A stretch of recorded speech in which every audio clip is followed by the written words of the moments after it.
Достар, әрқайсымыздың мынандай бір досымыз бар. Негізі бұл дос тек қана уақытты жұмсауға емес, пайдаға да жарайды. Әсіресе ағылшын тілін үйренген кезде. Сіздерге бұдан былай парақшамызда ағылшын тілін үйренуге арналған ең пайдалы қолданбалар туралы айтып отыратын боламыз. Бүгінгі видеода сіздерге Duolingo туралы айтып бергім келіп отыр. Егер сіз шетел тілін тегін әрі өте қызықты түрде үйренгіңіз келсе, Duolingo таптырмайтын шешім.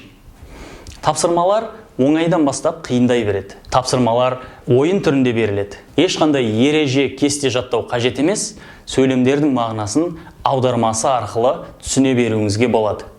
Егер қолданбаны күнде үзбей орындап, тапсырмалардың барлығын күнде жасап жүретін болсаңыз, арнайы жүлдесі де бар. Достар, сіздер Duolingo'ны пайдаланып көрдіңіздер ме? Өз әсерлеріңізді төменге жаза кетіңіздер.